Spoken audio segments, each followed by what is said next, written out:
अल्हम्दुलिल्लाहिल्लज़ी हदाना निज़ाम हयात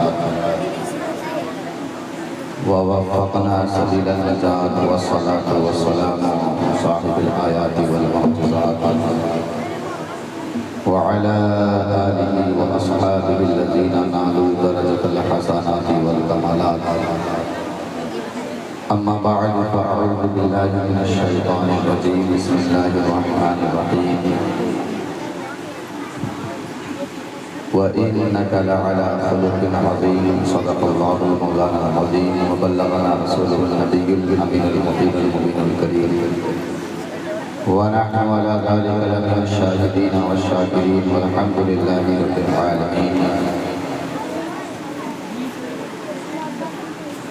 और क्या खुदा तुझसे आला मकाम मांगूं, और क्या खुदा तुझसे आला मकाम मांगूं, सिर्फ सरकारे मदीना की गुलामी मांगूं। कुछ सलीक़े से अगर शेरी कलामी मांगूं, फ़िक्र हाफ़िज़ लबे क़ुसूर ले जामे मांगूं। आइए मुराद सबसे पहले दोनों जहाँ के मरकज़ अक़ीदत दरवाज़ा फिदा जनाब मुहम्मद रसूलुल्लाह सल्लल्लाहु तआला अलैहि वसल्लम की बारगाह में अपनी अक़ीदतों, इरादतों, मोहब्बतों का ख़िराज पेश करें। बड़े बाबा अल्लाहुम्मा सल्लि अला नबीना मुहम्मद सल्लल्लाहु अलैहि सलातन दाइमन अलैका या रसूलल्लाह सल्लल्लाहु तआला अलैहि वसल्लम।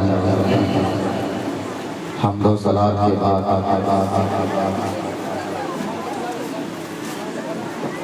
सामने बैठे मुअज़्ज़ज़ मुहतरम मुअक्कर ख़ुसूसियत के साथ हाफ़िज़ क़ारी यूसुफ़ साहिब क़ारी रियाज़ साहिब और आराम गाह में आराम फरमा रहे आले रसूल, औलाद रसूल, औलाद गौसे आज़म, औलाद शहबाज मोहम्मद सैयद शाह नवाज़ आलम साहिब व दीगर सामने सामआत। अस्सलामु अलैकुम व रहमतुल्लाहि तआला व बरकातुहू। व अलैकुम अस्सलाम व रहमतुल्लाहि व बरकातुहू। सबसे पहले मैं आप तमाम हज़रात को इस नातिया दीनिया इनामी मुकाबला के ढेर सारी मुबारकबादियाँ पेश करता हूँ। हमारे हाफ़िज़ साहब क़िबला को अल्लाह तबारक व तआला इनके साथ साथ इनके तमाम तलबा और तालिबात को बेपनाह कामयाबी अता फरमाए। बोले आमीन। काफ़ी देर से आप हज़रात नातिया मुशायरा समाअत कर रहे हैं। अब जो सुहाना मंज़र आप देखना चाहते हैं वो अनक़रीब कुछ देर के बाद आप अपनी नज़र से मुलाहिज़ा करेंगे। मैं चाहता हूँ कि आप हज़रात से सवाल पूछना चाहता हूँ कि आप हज़रात यहाँ क्यों आए हैं। हाफ़िज़ साहब ने इतने अच्छे तरीके से सजाया, लाइटिंग लगाई, ये एक नया इनकलाब बर्पा करने की कोशिश कर रहे हैं। तो हमारा सवाल आपसे ये है कि आप यहाँ आए क्यों? कोई जवाब दे सकते हैं? शायद आप इसलिए आए हैं कि इनमें से आपका बच्चा कोई आपके घर का बच्चा इसलिए टिके हुए हैं, वरना इस ज़माने में इस दौर में 1 बजे रात तक ठोकर करके बैठे नहीं आते। या इसलिए आए हैं कि हाफ़िज़ साहब से आपका कोई ताल्लुक़ होगा। अगर ये दोनों बातें लेकर के आप आए हैं तो ये आपकी गलती है। बस वक्त काफ़ी हो चुका है। मैं चाहता हूँ 10 से 15-20 मिनट तक आप हज़रात कुछ कीमती और इल्मी बातें आपके समाज के लिए, आपकी ज़िंदगी के लिए, आपके बाल बच्चे की ज़िंदगी के लिए, जो भविष्य में मुस्तक़बिल में फ्यूचर में काम आए, ताकि आपकी नस्लें आपके साथ वफादारी करें, गद्दारी न करें। तो मैं चाहता हूँ कि बीच में जो कुर्सी है आप अंदर आ जाए, यहाँ बैठिए, आगे आ जाइए। बड़े से जरा ये बच्चे सब मिठाई लाने के वक्त में बच्चा का नंबर आगे आना चाहिए, सुनने के वक्त में बड़े लोग आगे आना चाहिए। देखिए यहाँ बच्चे सब बैठे हैं, आप हज़रात के आले रसूल औलाद रसूल मेरे ख्याल से सैयद शाहनवाज अहमद साहब की आमद पहली मरतबा यहाँ हो रही है।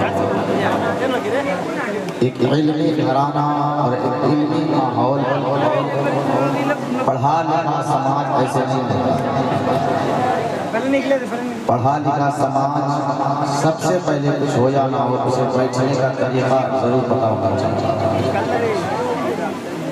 और यही काम हाफिज साहब करना चाहते हैं। तो आले रसूल जिस नबी की विलादत का जश्न हम लोग 1500 साल मना रहे हैं, उस नबी के घराने के चश्मो चराग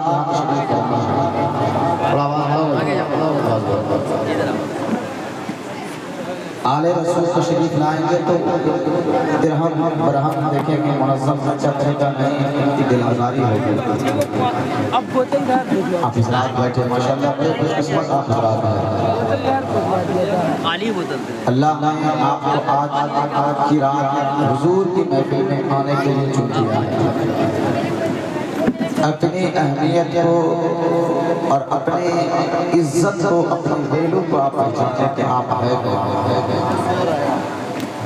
अच्छा, कोई बता सकता है कि इस्लाम का सबसे पहला पैगाम क्या था? कुरान की सबसे पहली आयत कौन सी थी? अभी हमारे बच्चे बच्चियाँ नातिया मुकाबला और दुनिया कर रहे हैं, लेकिन मैं आप इन बच्चों से कुरान की सबसे पहले कौन सी आयत नाज़िल हुई? आप लोग खामोश हैं। अभी तक तो आप लोग टेस्ट दे रहे थे, अब मैं आया आप लोग के माँ बाप का टेस्ट ले रहे थे। देखते हैं आप लोग माँ बाप पढ़ा है, अगर माँ बाप पढ़ा रहेगा तो जाहिर सी बात है बाल बच्चा भी पढ़ा रहेगा। कुरान की सबसे पहली आयत कोई बता दे और 50 रुपया मुझसे। कुरान की सबसे पहली कौन सी आयत है? आप तो वीडियोग्राफी कर रहे हैं, आपको तो सब पता होगा, ऐसे सुन सुन करके मौलाना लोगों को पता होगा, है ना? आप लोग इधर वाले में से बता सकता है?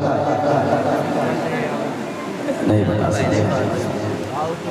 पानी लाएगा। यही तो आपको बताने की कोशिश हाफिज साहब कर रहे हैं। इकरा का मकसद, महवर, पर्पस और रीजन ये कि आपको बताया जाए, आपकी नस्लों को बताया जाए, हमारी माँ बहनों को बताया जाए। कुरान की पहली आयत जो अल्लाह के रसूल पर नाज़िल हुई वो है इक़रा बिस्मि रब्बिकल लज़ी खलक़। याद रहेगा? इनके मदरसे का नाम याद है आपको? क्या आप लोग तो घर का नाम जाने? इक़रा दारुल इक़रा तो यही इक़रा बिस्मि रब्बिकल लज़ी खलक़ कुरान की पहली आयत और अल्लाह का पहला पैगाम उम्मत मुस्तफ़ा के। अच्छा, इसका माने पता है? एक बोतल पानी लेंगे, एक बोतल पानी।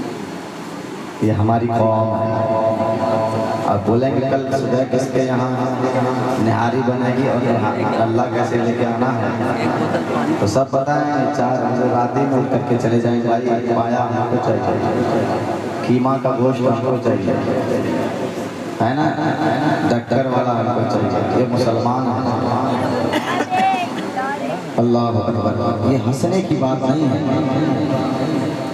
रोने की कि अल्लाह तबारक व तआला ने कुरान की की सबसे पहली आयत जो उम्मती मुस्तफ़ा की तरफ पैगाम बना करके भेजा वो है इक़रा बिस्मि रब्बिकल लज़ी खलक़, जिसका माना ये होता है पढ़िए अल्लाह के नाम से जिसने तुझे पैदा। सबसे पहला वर्ड है इक़रा, मतलब पढ़ो। अल्लाह ने कुरान की सबसे पहली आयत अल्लाह अल्लाह का तो उसे सबसे पहले कुल हुवल्लाहु अहद उतारना चाहिए, कहना चाहिए था कुल हुवल्लाहु अहद अल्लाहु समद अल्लाह एक है लम यलिद वलम यूलद, क्या उसे किसी ने पैदा नहीं किया, ये उतारना चाहिए। लेकिन सबसे पहले अल्लाह पढ़ने की क्यों बात कर रहा है,